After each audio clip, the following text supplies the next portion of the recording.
Users get 30-1 odds on any team to win their next game. That means you can win $150 on a $5 bet. I've been betting basketball on FanDuel Sportsbook all season long, and there are so many ways to win with FanDuel. Their app is simple to use with unique and fun bet types, such as same-game parlays and exclusive always-on promotions so you get more action out of every game day. New users sign up now for FanDuel Sportsbook with promo code Hennig to bet on the NBA Conference Finals at 30-1 odds. That's promo code Hennig exclusively on FanDuel Sportsbook's app. Must be 21 or to play and present in New Jersey, New users only. Must wager on designated offer market. $10 first deposit required. $150 max bonus. See full terms at sportsbook.fanduel.com. Gambling problem? Call 1-800-GAMBLER.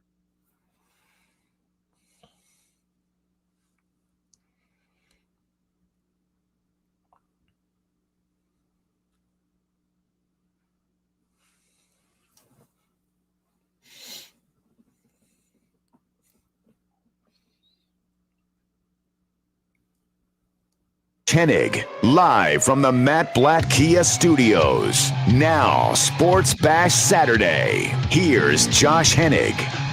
Josh Hennig here, Sports Bash Saturday, Power Hour, 4th of July weekend on 97.3 ESPN. Yes, just a power hour of the show today, and we are live on Facebook, YouTube, and Twitter, where we have a special guest co-host. He's done this before. It's been a few months since he did this, so he has to wipe off the cobwebs, make sure the mic is a little tuned up, make sure he has the right Phillies jerseys behind him. Although I think we're going to get to the point where we're going to need to take down that Hoskins jersey, Kevin. It is Kevin McCormick joining us here for the hour. How you doing, man? Josh, I'm doing good. As far as the Hoskins jersey goes, I am a Hoskins defender through and through, so I'm not going to take the jersey down. That's just not going to happen. I'm sorry. All right, well, we'll have to save that for our argument a little bit later then, because I'm out on Hoskins at this point. Obviously, we got a lot to get to. NBA Eastern Conference Finals, Game 6 tonight, Bucks versus Hawks. Folks can hear that right here on 97.3 ESPN at 8 p.m. Phillies found a way to win last night. Still not fully sure how they did it, but they did it last night. And, of course, all that and more. Also, 4th of July weekend. So, Kevin, we have a lot to get to. But first, I got to ask you, it is 4th of July weekend. So that's the only reason why I'm wearing this shirt. Anyway, but I know I usually wear the wrestling shirts for you, but today I grabbed this because it's 4th of July weekend. I took on the mantle. For those that can't see, I got the Shawn Michaels tee on right now. All right, there you go. There you go. So now which one is that? Is that the mid-90s one? Yeah, I think it was before my time, but I'm just gonna take it on anyway because Shawn Michaels is one of the greats. Well, you don't have to date yourself. I mean, come on, you don't have to throw yourself into the bus like that. Come on, Kevin. Listen, I am a man of integrity, so I will be honest. Well, listen, we have a lot to get to, and for those who don't know, Kevin McCormick covers the Sixers. He's a beat writer for 97.3 ESPN.com. Also writes for Sports Illustrated. So he is all over the NBA. And to me, Kevin, this series tonight, no matter how you want to twist and turn it, this feels too much like a couple of years ago when you had the team the Sixers lost to Game 7 get to the NBA Finals. And we're in another situation where whoever wins this series, they might not win the NBA championship. I hope they don't win because I want the Suns to win. But I think that as the Sixers fans all out there sitting there might be a part of them watching this series that keeps saying what if, because realistically, if Danny Green is not injured, if Joel Embiid's 100%, if Ben Simmons makes 4 free throws, if somebody else scores in that 1 second half, aside from Seth Curry and Joel Embiid, there's a lot of ways this series could have gone differently. Absolutely, but I think there's a point to where there's only so many things you can put on the list to where you can say it's a what if. I've hit the point now where, as much as I want to say the Sixers had all of their issues to go through in that, I still truly feel that the Sixers beat themselves more than the Hawks beat them, if that makes any sort of sense. But it was a very long list of things that had to go right for the Sixers for it to be a true what if, between the Ben Simmons stuff, the Danny Green injury, like you mentioned, but injuries have happened all throughout this playoff. So I don't know if that can even truly be used in their favor as well. the bench scoring, Doc's rotations, the adjustments. There's just so many different things to where it's tough to say it's another what if. I think that the Raptor series is a true what if, but I don't know if I could say this season's a what if. Now, when you think about moving forward, you put out a tweet out there, and I wanted to address this because it was your tweet. You mentioned the process was incomplete, and that comes on the heels of Daryl Morey himself tweeting at another person who covers the Sixers, Keith Pompey's, for his article saying the process was a failure. You're saying the process is incomplete. Now, I tend to lean toward your perspective. Before I give my opinion, I want you to have the chance to elaborate on your point that's not 280 characters. Yeah, so obviously here we are again, another year relitigating the process. Why? I don't know, but it's what's going on. So in my opinion, it's hard to deem it a success or a failure because the guy who started it wasn't there at the end. We don't know what Sam Hinkie does with, the Jimmy Butler and Tobias Harris situations.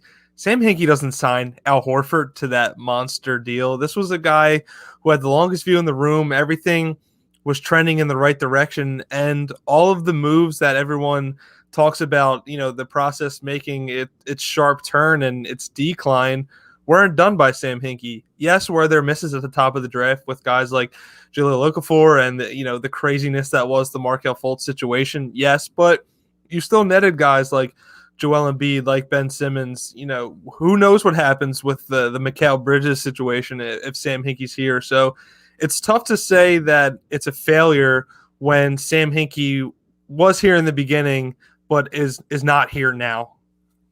Yes, I tend to lean toward your perspective on the process because, first of all, listen, anybody in their right mind can find things wrong the Sixers did during the Sam Hinkie period, okay?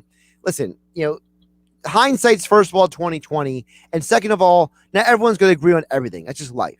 But I can't blame the process, as it's been called, for the current Sixers team because, like you said, that was multiple GMs ago.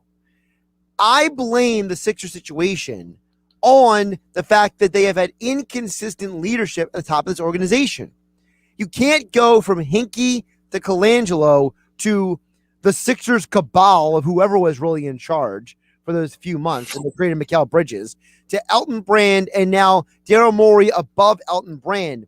That's just too much change of vision and belief and basketball concepts and all these things that sit here and act like the process succeeded or failed. No, the process has an incomplete line through it, and we need to forget about it. I think people need to forget the process even happened because we are here now. And the here and now is you have who you have. Because you want to break down the process, you got to break down everything. You got to break down Fultz. You got to break down the Bridges deal. You got to break down the Butler deal. You got to break down the Tobias deal. And at some point, we got to stop breaking things down and just talk about what is here now and what this team needs to do moving forward.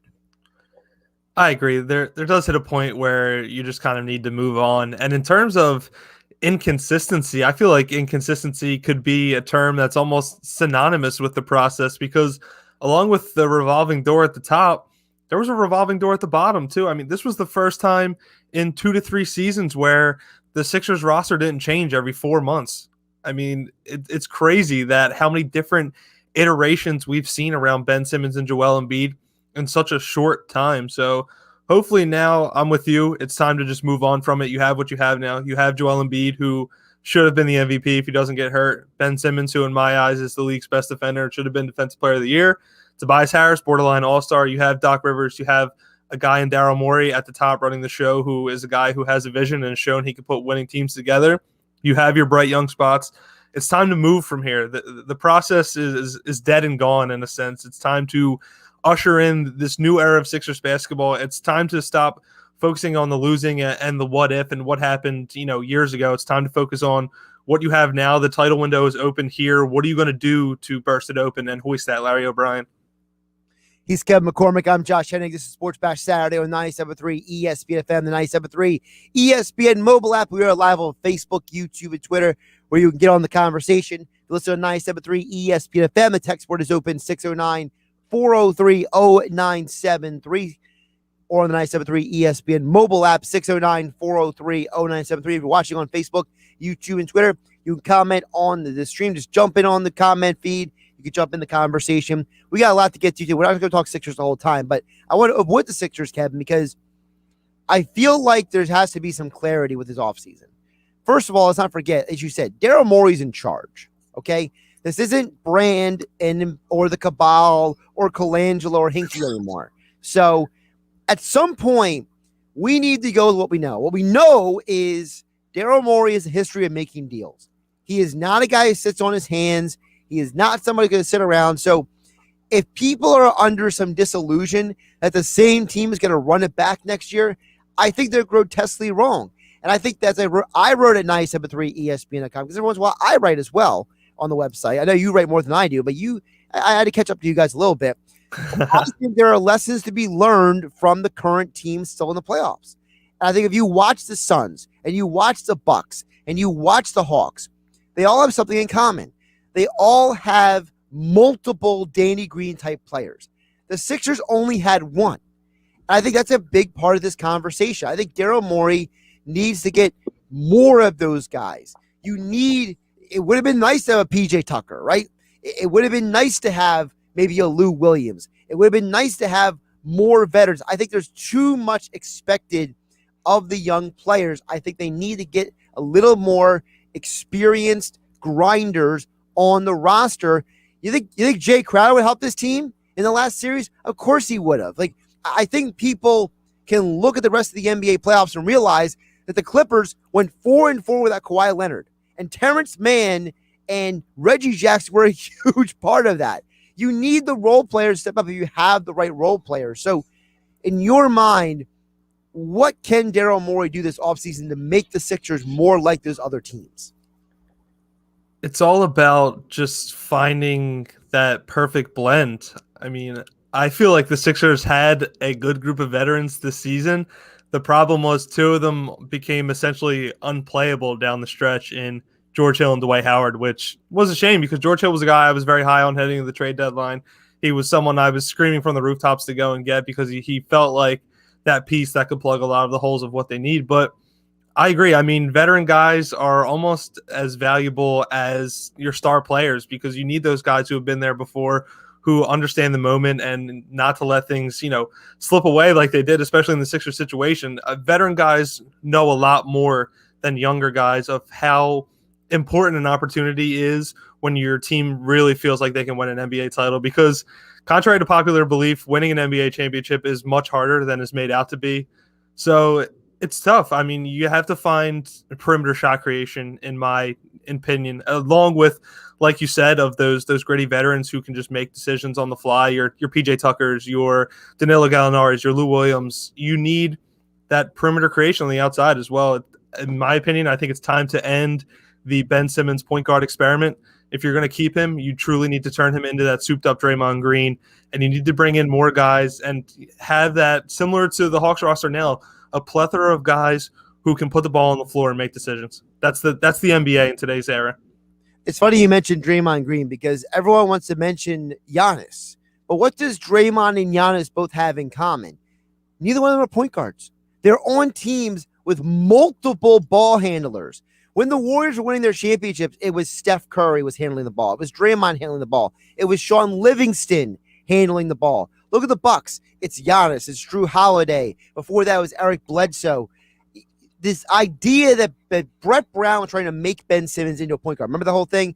Well, we want to make him a point guard. Well, I think that ship has sailed. I think it's time to tell Ben, I want you to go spend the summer studying Giannis and Draymond and not point guards because he can still get those crazy assist numbers by being a point forward. Just ask Grant Hill and Scottie Pippen. They did it. And if they did it, and if Draymond can do it, and Draymond wasn't even a first-round pick, if I remember correctly. He was a second-round pick, right? So, yep. People even know who Giannis was when he was drafted, for goodness sake. I love the person who says, the Sixers could have had Giannis. Shut up. Go. Here, I got a new one. So I came with this yesterday, Kevin. Anybody who has a hot take, my new thing is they take a long walk on a short pier and cool off. That's my new thing now. You like that? Yeah, I like it. It depends on the take, though. I am a fan of a good hot take. Like a couple weeks ago, when you said your De'Aaron Fox, Tyrese Maxey take, that is not one where you tell someone to take a walk. That is bring me in. I want to hear more of that. That is an interesting one. But I agree. It's time for that experiment to end. I think when Brett Brown was asked about it towards the end of his tenure, he put it in good terms of when Ben Simmons first got here, there wasn't really anybody else who could take on the primary ball handling duty. So it just made the most sense to put the ball in Ben's hands. While that is right at the time, as the roster improves, you need to make your adjustments as well. So there should have been a point where Ben Simmons shifted back to being a front court player. And I think now it's abundantly clear that he can thrive best as a Draymond Green type player. And although some people may take that as an insult, I think it's a compliment because Draymond Green, say what you want about him. He is a winning player. He was a key piece of a dynasty. And similar to that, I still think Ben Simmons can be a viable piece with his skill set. I just think that the situation needs to improve around him to highlight his skill set. And I think perimeter ball creation solves a lot of his issues. Let him run the floor in transition, like you said, a Giannis. Let him facilitate there.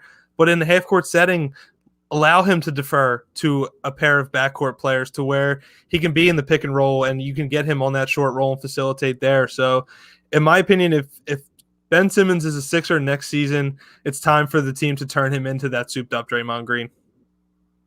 He's Kevin McCormick. I'm Josh Hennig. This is Sports Bash Saturday, the Power Hour edition here on 97.3 ESPN FM, the 97.3 ESPN mobile app. And we are live on Facebook, YouTube, and Twitter. You can get involved in the conversation. 609-403-0973 is text where also you can chime in on the stream as you watch us on Facebook, YouTube, and Twitter. And you can let us know, what are you doing for July 4th weekend? What are you up to? Okay? I know what I'm doing. I am working tomorrow, and then I'm going down to see a buddy of mine who is working the bar down in Stern Harbor. And that's going to be my 4th of July because I'm really exciting like that.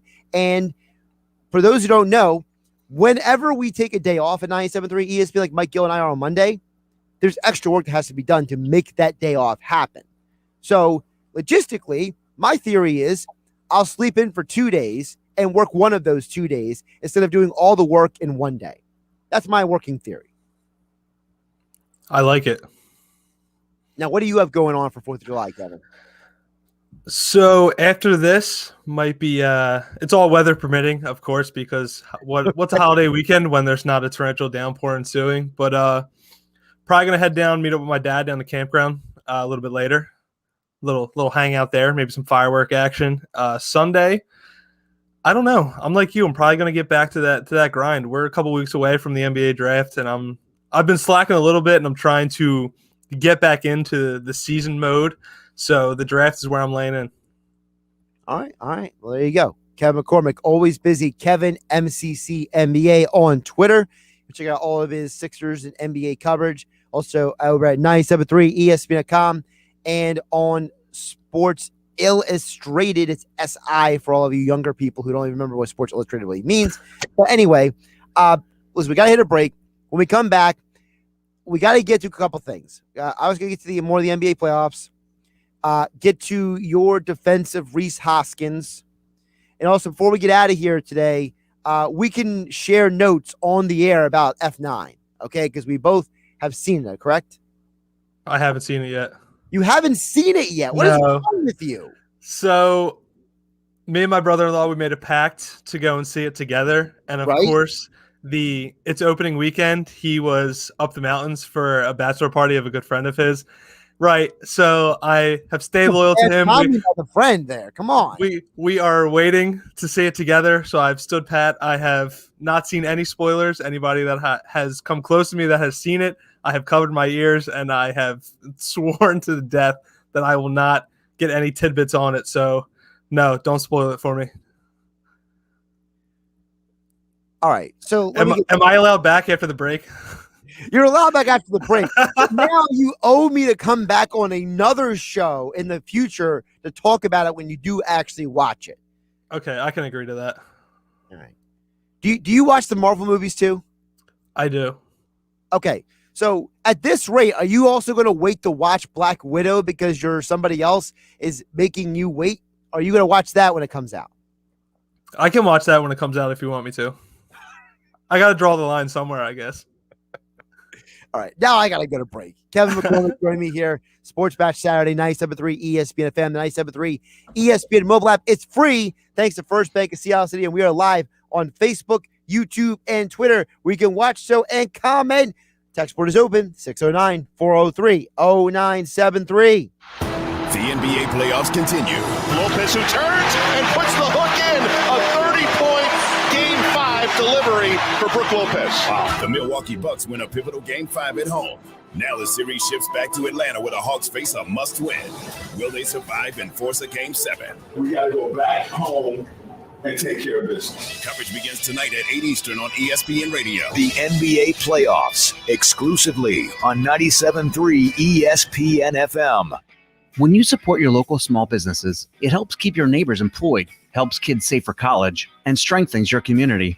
And Town Square Media South Jersey puts local businesses in the spotlight. First Bank of Sea Isle City, Cape May County's community bank. Dr. Lyle M. Back for everything from skincare to cosmetic surgery. Go to ilovelylback.com.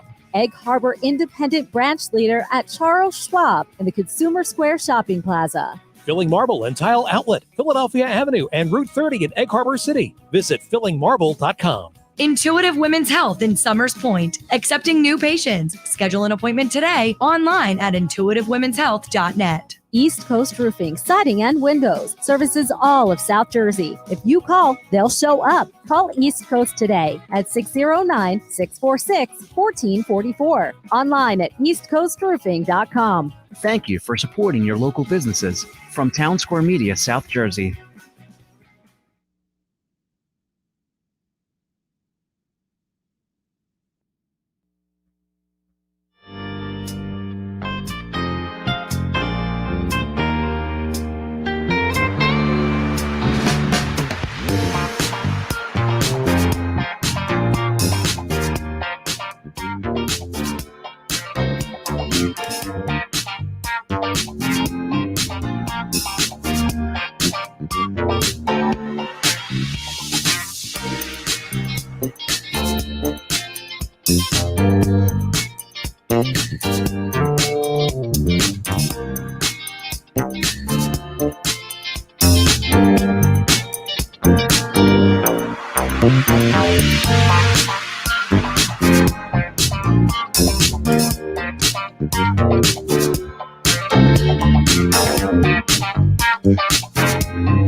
Hello, this is Commissioner Len Desiderio.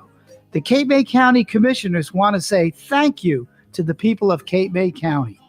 You have done the hard work to slow the spread of COVID, but it's not over yet. If you want to be protected, please get vaccinated. Tens of thousands of Cape May County residents have already gotten the vaccine. Together, we are creating a safe and prosperous future for our businesses and families. Anyone 18 or over can go to the county vaccine clinic. Many of our pharmacies and grocery stores are vaccinating people 16 and over. Go to CapeMayCountyNJ.gov to find out how easy it is to get vaccinated. You can walk right in, no appointment necessary. Now is the time for everyone in Cape May County to finish strong, safely together. This is Sports Bash Saturday with Josh Hennig, live from the Matt Blatt Kia Studios. Here's Josh Hennig. Josh Hennig here on Sports Bash Saturday on 97.3 ESPN FM, being joined for the Power Hour by Kevin McCormick. Kevin MCC NBA on Twitter for all your Sixers and NBA coverage. Check out his work over at 97.3 ESPN.com and over on SI.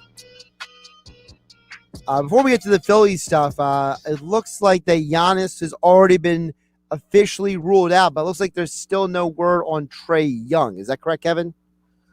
Yeah, the last I saw, it looks like Trae Young's still questionable, but I just saw that Giannis, is ruled out with that hyperextension in his knee. Not surprised. I was kind of expecting Giannis to play unless there's a game 7. That's kind of like my working assumption right now. I feel like if there's a game 7, they'll give him a nice little knee brace and they'll go out there with it.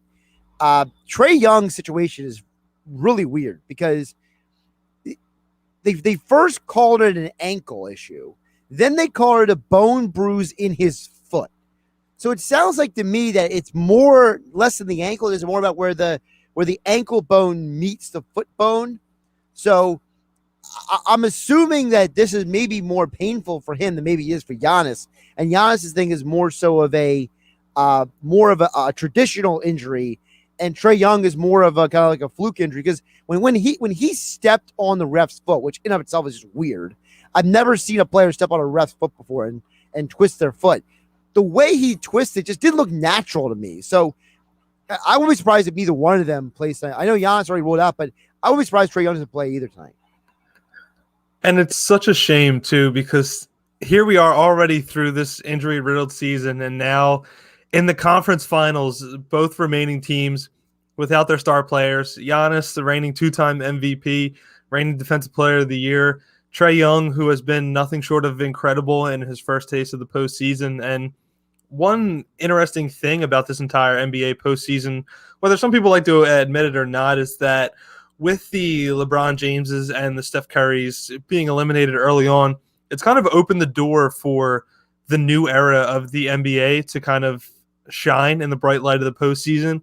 We're getting to see new faces like the Suns team, like this Hawks team. The Bucks are, inching close to the NBA Finals, and now you're seeing all these star players who are going to be the batch of elite talent that the torch is going to be passed on to, now not being able to highlight their skills on the grandest stage. Yeah, it's a shame, but at the same time, I mean, this is what happens in sports. You got to overcome adversity if you ever want to win a championship. So I think there's something to be factored in with that. You can't always have everything go your way, and that's why you build a roster, why you build depth. That's why you go out and give Chris Middleton a max contract and trade for Drew Holiday for games like the other night where Holiday was at the 13 assists and Middleton and Holiday just on their scoring accounted for 42% of the Bucks scoring. Like everyone would talk about Brook Lopez because of Charles Barkley, but I was focused on Drew Holiday because I was like, look, you've been an all-star. You've been a number 1 and a number 2 player on basketball teams. This is your moment to prove that you're worth what we think you're worth. And he stepped up, and so did Middleton. Shot 50% of the field, which in and of itself is pretty impressive. So I think that for a team like the Hawks, listen, Cam Reddish, you're a top pick, right? Lou Williams, go get some chicken wings. You know what I mean? Like you gotta do what you got to do because you're at home. And I wouldn't be surprised if this series goes game 7 because the home teams seem to always play better in this series. One thing I guess that both teams do have in their favor is that they're predominantly deep teams. Both have multiple options that they can go to. And as much as I agree with you about the Drew Holiday thing and that it opens the situation for your second and third tier guys to kind of step up and show what they can do, I also think it puts the emphasis on how important winning in the margins is. And if you're looking at this Milwaukee Bucks team, 2 players who have been incredible for them this postseason are the offseason additions of Bryn Forbes and Bobby Portis. 2 signings that they made in the margins, didn't really get that much buzz because all of their talk was around, netting Drew Holiday, signing Giannis to the Supermax extension, and moves like that kind of got moved to the wayside. And now here you are in the postseason. Bobby Portis had 20-plus points in the last game for Milwaukee as well. So I agree that it is the opportunity for your star players, your upper echelon talent to step up. It also, puts that emphasis on how important it is for a team to win in the margins if they want to be competitive this late in the season. Who do you think wins tonight? I think Milwaukee. Actually, if Trae Young plays, I think that Atlanta can win. But if I had to go with both stars being out again, I think I'm going to lean towards Milwaukee again. I want Milwaukee to win just so the series is done. But I think it's going to go 7 games. I think somehow the Hawks win the game tonight. Because we know historically role players don't play as well on the road than at home. And I think the Hawks role players and their bench will show up tonight. But then when they get back home for Monday for Milwaukee, they'll close it out in 7 games. And then the Suns will win it in 6. I could see it. I feel like it's kind of hard to pick a winner when both teams' star players are out, and especially situations like this where Giannis and Trae Young are kind of the engine that keeps the entire train moving. I mean, Trae Young really is the Atlanta Hawks offense with his scoring and his facilitation. So I agree. It could go either way. I think if I had to pick one right now and if both stars are ruled out, I think I just have to lean towards Milwaukee. At some point, the experience factor has to weigh in on Atlanta. They've made it this far with such little experience on their roster, but I think now is the point where it catches up to them. He's Kevin McCormick. I'm Josh Hennig. This is Sports Bash Saturday, 97.3 ESPN FM. We have texts coming in as well. We want to get to those as well. We'll get to the Philly stuff. I promised Kevin McCormick and arguing about Reese Hoskins. We'll get to that a little bit later. But we do have texts. We'd love to hear from you guys listening out there on 97.3 ESPN. First text that came in, texter says at 609-403-0973, Draymond shoots the ball, Ben doesn't. Okay, we know that, all right? So does Giannis, all right? Listen, I've had this conversation multiple times. I think the Scottie Pippen explanation is the best because Scottie Pippen said that Giannis isn't afraid of being humiliated, that Ben Simmons is afraid of failure, and that's part of the reason why. And I explained this to a couple other people, Kevin. I think part of the problem is that of their backgrounds. Giannis came from nothing, literally nothing. Dirt, poverty in Greece. Nobody knew who the heck he was about 10 years ago. He built himself into a success. And as he's told his own teammates, I don't care if I miss because I've already been through the worst in my life. The worst things in life have already happened to me. Ben Simmons comes from a very nice background. He comes from a complete family. He comes from a nice family, a nice childhood. He went to nice schools. He went to LSU. He's had kind of things handed to him in life. So adversity is not something that he is either able to handle very well, or it's something that he just doesn't know what to do with it. And that's why I keep saying, I don't know if Ben needs to see a shrink, a psychologist. He needs a Bible and talk to Jesus. I don't know what he needs to get over his problems. But he needs something because to me, the problem is mental with Ben. And when we compare him to Draymond and Giannis, it's because it's a skill set thing. It's not a literal comparison. And by the way, Draymond and Giannis both shoot pretty league average and less compared to the rest of the league. So we're not saying that Ben is going to go out there and be some elite shooter. We're just saying that skill set wise, that makes more sense than a traditional point guard.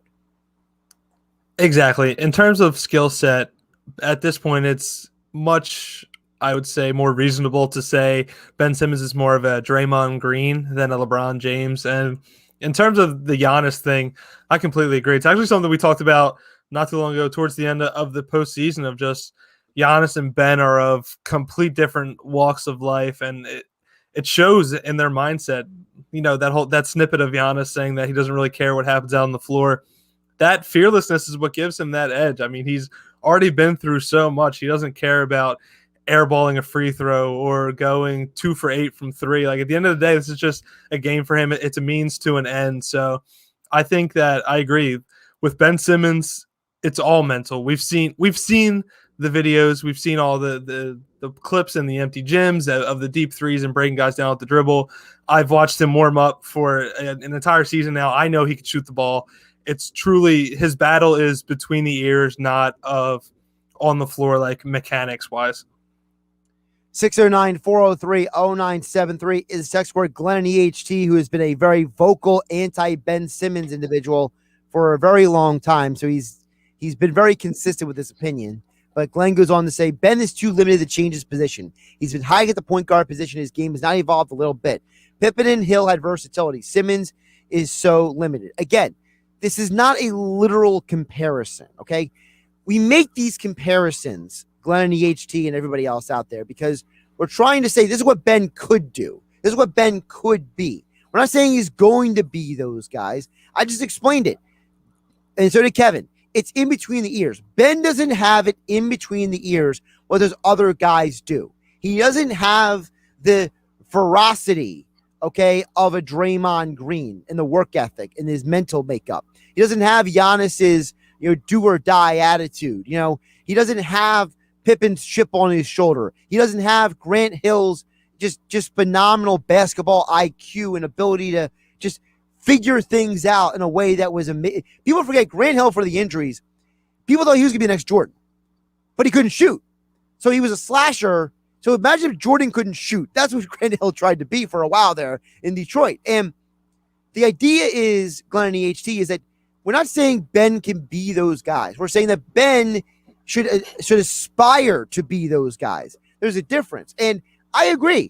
Ben, his game has not evolved a lot. I don't know if I would say a little bit, but okay, we'll mince words, fine. But I think that if you force him to change his position, you force him out of his comfort zone, which is part of the reason why, for me, Kevin, I keep saying I would just trade Ben, because I think the best thing for Ben is he needs a change of everything. He needs a change of scenery. He needs a change of position. He needs a change of lifestyle. I mean, the dude went and bought a house in California. What is that going to help you? Like, if you're his agent in his ear, if you're Rich Paul, you're telling him, dude, don't buy this house, because everyone's going to use it against you. Like, Ben does not have the cognitive awareness of the world around him to be what he wants to be as a basketball player. And until he gets help to be more cognitive and work on his stuff, then he's always going to be limited. As far as the buying house in California, I don't get why everyone is all up in arms about that. He's notoriously trained out there every summer. I'm shocked it took him this long to buy some estate out there. So I'm not all caught up in all that. But in terms of the versatility and the change of position, I think that putting him at a power forward position might put him more into his comfort zone. And he talked about Ben hiding at point guard. I think you can better hide him at power forward, because when the playoffs came about, obviously the ball couldn't be in his hands, to where if you have a traditional point guard out there, someone who can create on the perimeter, I think you can highlight his skill set and his versatility a little more. You can use him in the post. You can use him as a dribble handoff, as a screener, a short roll, let him facilitate from there. So I think Ben has that versatility. I just don't think he has the versatility to play point guard. So if you slide him to the power forward position, get him back to playing similar to how he did at LSU, you can be a front court player and, still run the offense. Look at the guy who just won MVP, Nikola Jokic, did it at the center position. The game is positionless. It's not played the way it was 20 years ago. Your point guard doesn't always have to be the one initiating the offense, but I think having another shot creating point guard alongside of Ben Simmons could help elevate his game. I think he should have never been a point guard. That's my personal opinion. I think this whole thing was mishandled from the beginning. I think that Colangelo should have got his head out of the sand and acquired a real point guard, not Jared Bayless, that offseason. And you could have had a veteran or a semi-veteran point guard running things the whole time. Maybe you wouldn't have made the Markelle Fultz deal because you were desperate for somebody, right? Maybe you could have drafted Tatum or whatever, because you already had a stabilizer in the backcourt. I think the genesis of all these problems has to do with every GM until recently, until Brand and Morey came along. Everyone was trying to force Ben to be the primary ball handler. But everybody else realized that the NBA is built around multiple ball handlers. You can't name a team that has won a championship in the last 20 years that didn't have, no, not 20 years, 30 years They didn't have multiple ball handlers. Every team has multiple guys who can bring the ball up the court. But for some reason, Hinkie, Colangelo, and the Cabal all thought that Ben Simmons, he's got this under control. No, get somebody else. Why put all the pressure on one guy? As much as I hate to harp back on it, the Fultz thing really is the puzzle piece that kind of shatters this entire thing, because all of Ben's shortcomings were originally supposed to be hidden by Fultz. People may forget, but during that season at Washington, Markelle Fultz's player comp was James Harden. That was the type of player that scouts and execs thought that he could be when he took that next step to the league. This just shot creating guard, super long arms, hyper athletic, like could knock it down from anywhere on the floor, off the dribble, spot up. It didn't matter. So he was supposed to be the one to kind of take the reins from Ben as he blossomed.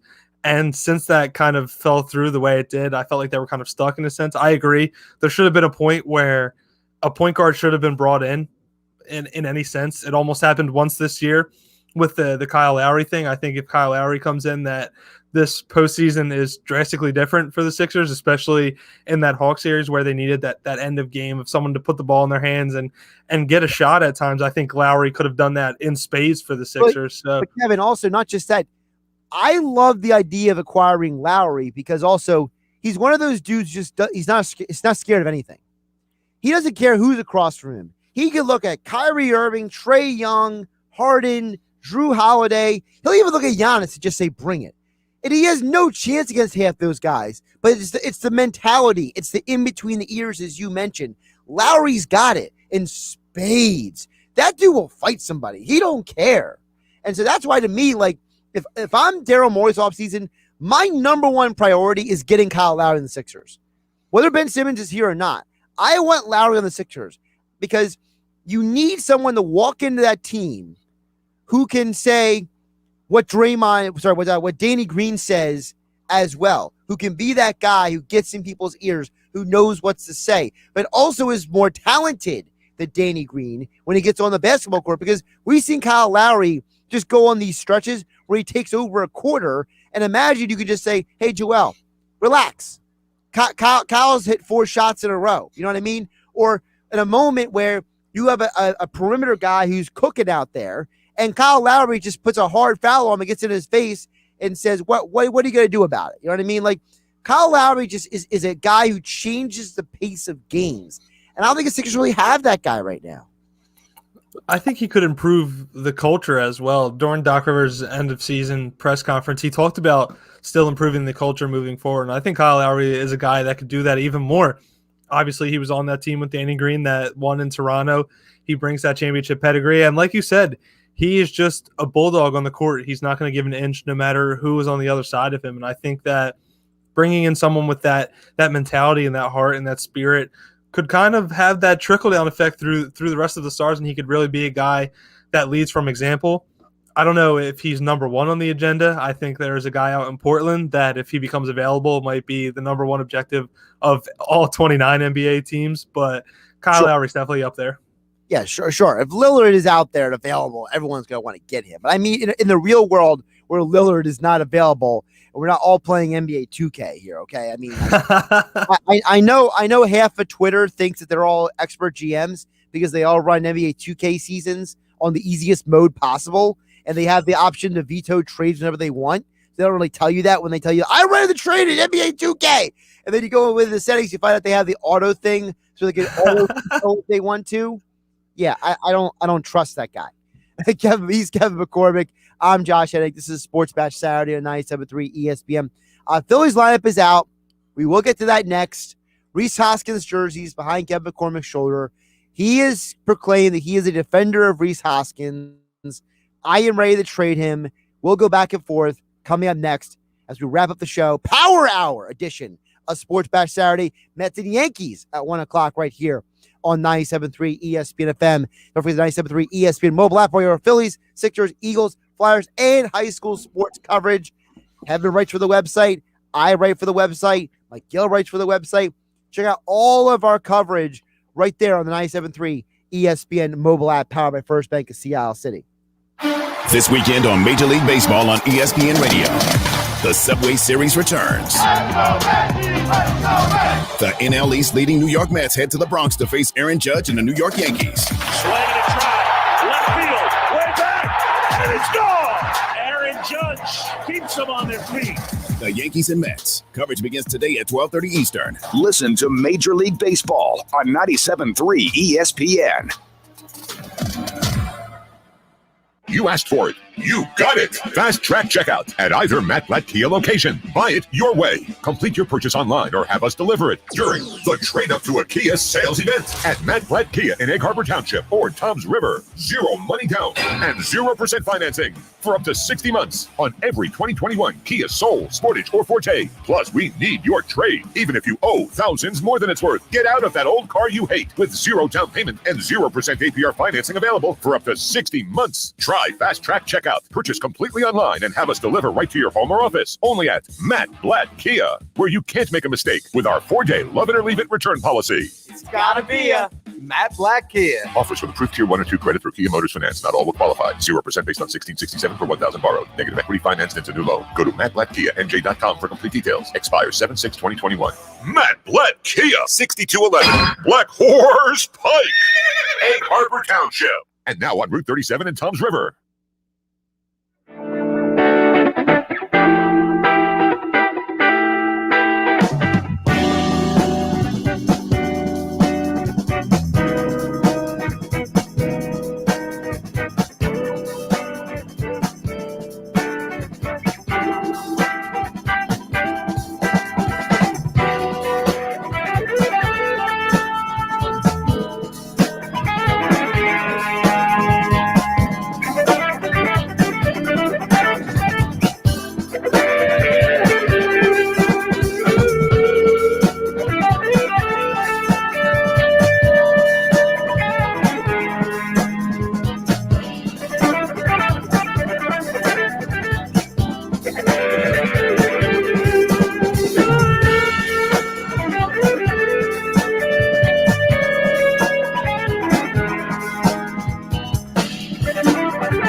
Of the night. Bases loaded. Well, on FanDuel Sportsbook, you get more than one shot to swing for the fences because FanDuel is letting you place your first bet risk-free. That's right. New users get up to $1,000 back in site credit if your first bet doesn't win. There's a reason why FanDuel Sportsbook is America's #1 sportsbook. They've got great odds in all different types of betting markets with unique and fun bet types like same-game parlays and always-on promotions to let you get more action out of every game day. Just download the FanDuel Sportsbook app and sign up with my promo code Hennig to get in on all the action and your first bet risk-free up to $1,000. That's promo code Hennig with FanDuel Sportsbook.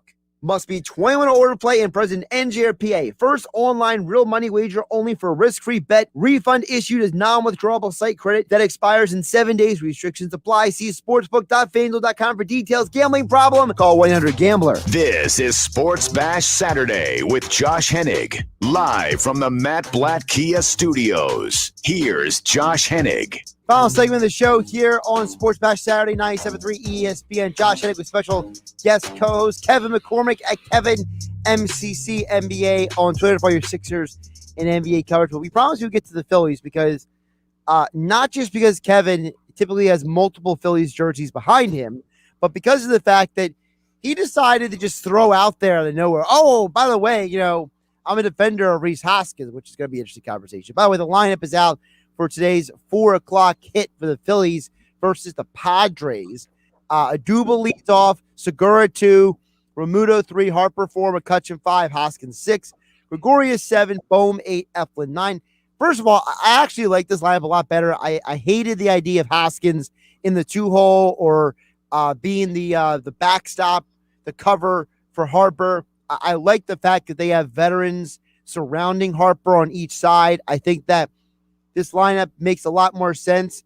I also think that Gregorius and Segura are probably interchangeable at the 2 slot.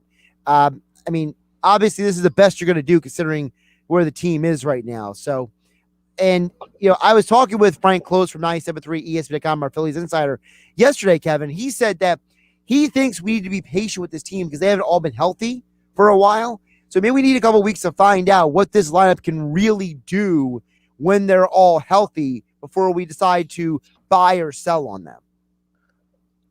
I mean, you can give the lineup all the time you want. First of all, I agree. I do like the lineup that they put out today, but you can only do so much when you can't trust the bullpen. I mean, how good does the lineup have to be for them to really hold on to a game? You said at the top that you can't believe that the Phillies managed to pull out the win last night. It's sad that you have to say that in a game where Zach Wheeler went on the bump, pitched 7 2/3, almost double-digit strikeouts, no earned runs, and got a no decision. That is just, almost inexcusable to a sense. I think it was Todd Zalecki tweeted out, the Phillies have blown a save in like 8 of their last 9 games. That is miserable. As much as you want to give the lineup time to grow and guys to get healthy and such, at what point does it not even matter how good the lineup does when the bullpen can't hold a lead?